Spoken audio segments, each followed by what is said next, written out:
Continuing coverage of the conflict in Iran, let's go to Elina Shirazi, a first-generation Iranian and reporter for the Daily Mail. Elina, it is so great to be able to talk to you again. We have spoken before about your parents fleeing the country. What does this moment in history mean to you? And also, have you been able to make contact with your family still in Iran right now? Yes, certainly, Didi. Thank you so much for having me again. I mean, it's a lot of emotions wrapped into one.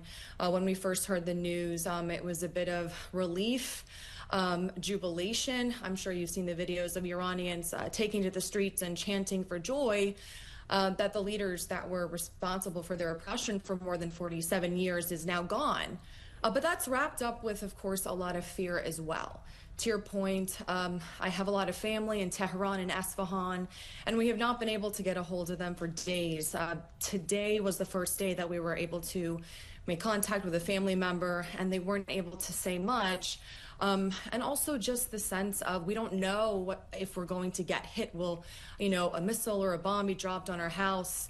There's a lot of emotions going on in the heads of Iranians right now, and it's just been a very, very, very long past few days, certainly. And I can only imagine what you're going through right now, because the perspective that we're getting from the ground in Iran is through reports and perspectives like yours. I am curious, because I understand you have had conversations with people on the ground. What are they saying, first of all?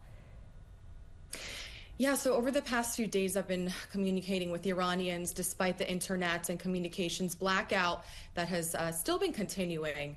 But what was sheer joy at the news of their oppressors, as I mentioned, being killed, has now turned into a very, very anxious holding pattern for a lot of Iranians. One young Iranian man told me that the bombing campaign has been absolutely brutal at this point from what he's seen.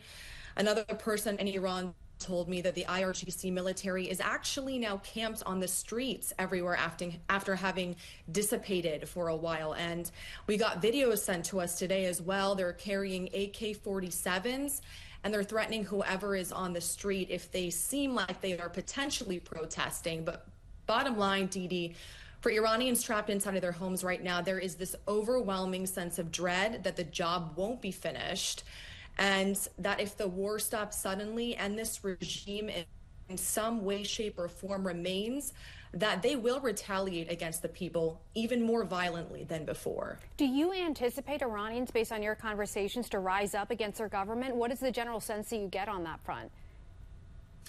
Yeah, so Trump has told Iranians that now is your chance, and this is probably the only one that you're going to get. I'm sure you've heard him say that, Didi.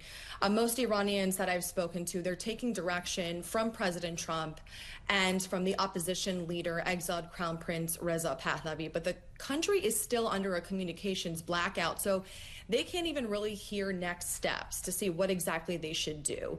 Both Trump and Pahlavi have put out video statements encouraging people to stay inside for the time being, without really now at this point any real update or direction on what to do next. Today, during a briefing, Trump said that someone from within might be appropriate or more appropriate than the Iranian exiled crown prince, but he didn't exactly say if he had anyone in mind. So there is certainly a lot of confusion right now with Iranians, and ideally, most Iranians that I speak to, what they want is a transitional leader, someone who can lead them into freedom and be able to ultimately have free and fair elections. The last thing that we need to be doing right now is sending mixed signals to Iranians, Didi. And in the interim, to your point, a lot of anxiety, and as you just mentioned, a holding pattern for so many Iranians right now. Elina Shirazi, always appreciate talking to you. Thank you for joining us on the National News Desk tonight. Thank you so much, Didi. Thank you for having me.